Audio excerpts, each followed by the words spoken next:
ये फिजिक्स के इलेक्ट्रिसिटी का क्वेश्चन है। इसमें दो सवाल को एक साथ पूछा गया। पहला सवाल यहां से यहां तक का है और दूसरा सवाल जो है आपका यहां से यहां तक का है। हम इसमें पहला सवाल सॉल्व करेंगे जिसमें कहता क्या है कि एक वायर है, कॉपर वायर है, जिसका डायामीटर आपको दे रखा है। डायामीटर दे रखा है कितना? 0.2 mm का। 0.2 mm का यानी कि रेडियस हो जाएगा हमारा 0.1 mm।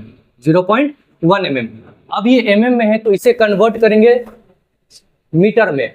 ठीक है, तो मीटर में कन्वर्ट करने के लिए इसे 10 से डिवाइड करेंगे तो ये बदलेगा आपका सेंटीमीटर में। और उसके बाद हम इसे दोबारा अगर हम 100 से डिवाइड कर देंगे तो ये बदल जाएगा आपका किस में? मीटर में। ठीक है, तो जो आंसर आएगा रेडियस में आपका वो आ जाएगा 0.1 इंटू 10⁻³ पॉइंट हटाने के बाद आपका ये वैल्यू कन्वर्ट हो जाएगा 10⁻⁴ में। ठीक है, तो रेडियस आ गया हमारा 10⁻⁴ और रो की वैल्यू दे रखी है 1.6 इंटू 10⁻⁸ ओम मीटर। ठीक है, उसके बाद आपका क्या दिया है? तो आपका रेजिस्टेंस दे रखा है 14 ओम का। रेजिस्टेंस कितना दे रखा है? 14 ओम का। फॉर्मूला जो लगेगा आपका वो लग जाएगा R is equal to rho L by A। ठीक है, क्वेश्चन कह रहा है आपसे कि आपको उस वायर का लेंथ क्या होगा, तो L निकालने के लिए करेंगे R into A divided by rho. ध्यान देंगे तो हमारे पास एरिया ऑफ क्रॉस सेक्शन नहीं दे रखा है। एरिया ऑफ क्रॉस सेक्शन अगर नहीं दे रखा है तो फॉर्मूला में इसके जगह पर यानी एरिया के जगह पर लगेगा पाई R स्क्वायर बाय रो। यानी कि ध्यान देंगे तो रेजिस्टेंस आपका दे रखा है 14, पाई की वैल्यू होती है 22/7, रेडियस हमारा दे रखा है 10⁻⁴, उसे दो बार लिखेंगे 10⁻⁴ इंटू 10⁻⁴ डिवाइडेड बाई रो कितना दे रखा है? रो दे रखा है 1.6 इंटू 10⁻⁸। 1.6 इंटू 10⁻⁸। ध्यान दीजिएगा तो ये आपका आ रहा है दोनों को जोड़ने पर 10⁻⁸, तो ये वैल्यू और ये वैल्यू आपका कट जाएगा। 7 के टेबल में 1 टाइम्स और ये 2 टाइम्स। आंसर जो आएगा आपका 44 डिवाइडेड बाई 1.6। पॉइंट हटाने पर ऊपर में आ जाएगा 0 और इसे सॉल्व करिएगा 4 के टेबल में 110 और बाई 4 काटने पर आपका आंसर आएगा 20 यानी कि 4 2 8। रिमाइंडर कितना बचेगा? 8 30 यानी कि 7 27 4 28 27 पॉइंट कितना आ जाएगा? एक सेकेंड, 4 डिवाइडेड बाई 100।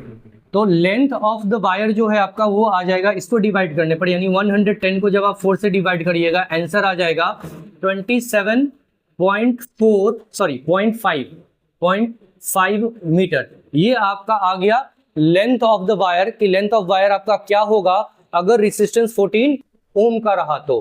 ठीक है, अब आपसे सवाल पूछा गया है कि how much does the resistance change if the diameter of the wire is doubled. तो यहां पर एक ही क्वेश्चन पे ध्यान देना है कि यहाँ पे वायर को क्या कर रहा है? डबल कर रहा है। ठीक है, वायर के डायमीटर को डबल कर रहा है। तो इस केस में जो आपका फॉर्मूला लगेगा वो लगेगा R1/R2 इक्वल टू D2/D1 का होल स्क्वायर, जिसमें से कि आपका पहले से R1 दे रखा है। R1 कितना दे रखा है? 14 ओम का। R1 हो जाएगा 14 और R2 आपको निकालना है। ध्यान देंगे तो डायामीटर पहले वाले पुराने वाले डायामीटर को हम लोग D मान लेंगे। पुराने वाले डायमीटर को D मान लेंगे और नया वाला जो डायमीटर कह रहा है पुराने वाले डायमीटर का डबल कह रहा है, तो ये हो जाएगा 2D का होल स्क्वायर। 2D का होल स्क्वायर, यहां से D और D कैंसिल आउट हो जाएगा तो जो R2 की वैल्यू आएगी वो 14/4 आएगी। कितना आएगी? 14/4 आएगी। तो R2 की जो वैल्यू आ जाएगी वो आ जाएगी आपकी 4312 यानी 3.5 ओम आ जाएगी। आपसे क्वेश्चन पूछ रहा है क्या? Change in resistance. Change in resistance, तो चेंज इन रेजिस्टेंस का फॉर्मूला जो हो जाता है वो होता है फाइनल रेजिस्टेंस। वो होता है फाइनल रेजिस्टेंस यानी कि final resistance R1 minus R2। तो R1 मेरा कितना हुआ? तो R1 मेरा हो रहा है R1 नहीं होगा R2 माइनस R1 होगा। ठीक है, फाइनल माइनस इनिशियल होगा। तो फाइनल हमारा कितना दे रखा है 3.5 और इनिशियल मेरा दे रखा है 14 ओम का, 14 ओम का। तो जो चेंज आएगा वो आएगा -10.5 ओम का। ये आपका फाइनल आंसर है 2 क्वेश्चंस का। लेंथ आएगा 27.5 मीटर और जो चेंज आएगा रेजिस्टेंस का वो हो जाएगा -10.5 ओम का।